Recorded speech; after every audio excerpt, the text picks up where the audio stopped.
Doobie Brothers and Jesus is Just All Right. 5:07 now, night's time, and it's a Tuesday morning here in the Summit City at Super Stereo and ID5. Good morning. Nice to see you up and around. 483-0588. That's the number to call. Area code 219. Night's line, you're on the air. Who's calling, please? Good morning, this is Steve. Hi, Steve. Good morning. Do you have anything from Where's Charlie? Where's Charlie? Gee, no, I don't. What's that, a movie? No, it's musical. I don't have anything from it. Oh, well, then how about the 1972 Democratic Convention? Okay, you mean Convention 72. Convention 72. Okay, we'll do that for you. What are you doing this morning? Anything special? Nothing. Calling here from Fort Wayne? Yes, sir. Okay, we'll get that on for you. Shades of excitement. Thanks for calling. Thank you. Good evening, ladies and gentlemen. This is Walter Klondike from Convention Hall, Miami Beach, bringing you the first get-together convention of Republicans and Democrats alike. We have Henry Kissinger and Vice President Agnew standing by on the right side of Convention Hall. Come in, David Stinkley. Thank you, Walter. Mr. Kissinger, amid this historic moment, with all the pomp and grandeur of the political system of America all around you, tell us, sir, what are your innermost thoughts at this very moment? Gotta find a woman, gotta find a woman, gotta find a woman, gotta find a woman. Vice President Agnew, what are your thoughts, sir? Right on. Right on. Mr. Agnew, when you heard the rumors that President Nixon might not select you as his running mate again, what did you say to him? You never should have promised to me. Give it here. Don't hold back now. Give it here.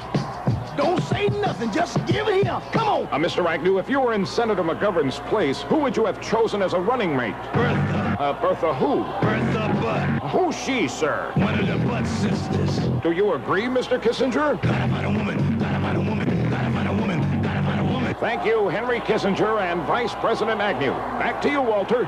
Thank you, David. Now, Sidney Bruntley is over on the left side. He has Sergeant Schreiber with him. Sergeant Schreiber, what did you say to Senator McGovern when he finally asked you to be his running mate?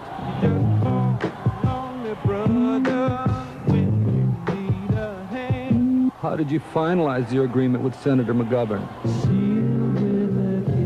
Oh, shades of excitement. One final question, sir. What kind of offer did Senator McGovern make you? He made me an offer I couldn't refuse. Sidney, forgive me, but our roving reporter, Larry Reasoning, has Martha Mitchell on the microphone. Take it away, Larry Reasoning. Mrs. Mitchell, would you like to talk to our listeners? I'll suck it till you get it. Now that your husband has resigned from politics, how do you feel, ma'am? I'm the happiest girl in the whole USA. Mrs. Mitchell, your complaint was that your husband didn't have any time to spend with you. Now that you are alone, ma'am, what do you talk about?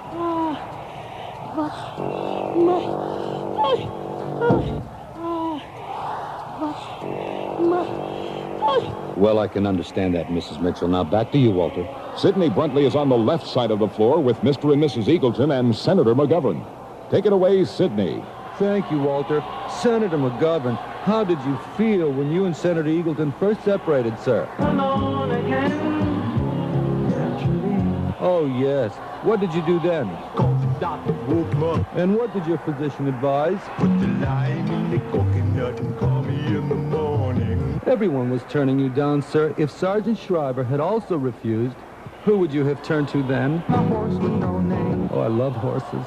Now, Senator Eagleton, how does one feel in the morning when his world has been shattered, sir? Well, you wake up in the morning and your hands are shaking and your nerves are all uptight. Well then, Senator, why didn't you resign immediately? Am I wrong for trying to hold on to the best thing I ever had? Yes.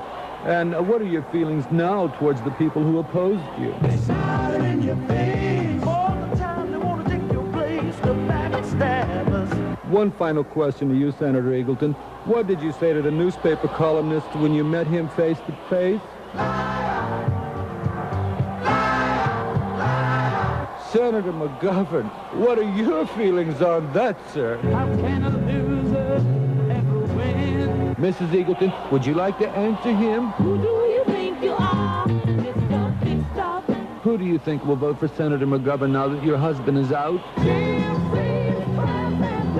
Ma'am, do you think you could have done more for your husband during those trying times? I know it's not my fault.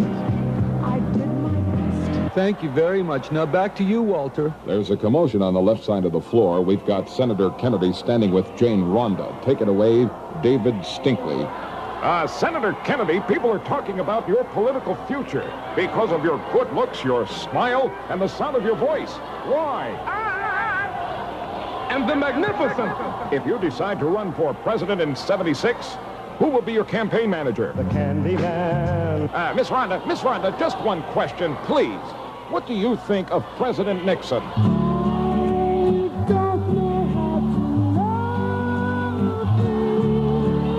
Thank you, Miss Rhonda. Mr. Kissinger, what are you doing all the way over here on this side of the hall? That's it from here, Walter. Thank you, David. Thank you, Sidney. Thank you, Larry. Thank you, America. We now return you to your local station. Oh, shades of excitement. And now, contestant number 1. Where is Caesar Spa? Sheboygan, Wisconsin. You're absolutely wrong. And you can have 10% off on your favorite massage by finding Caesar Spa. Now is the time to go, boy. We know you'll shine up too.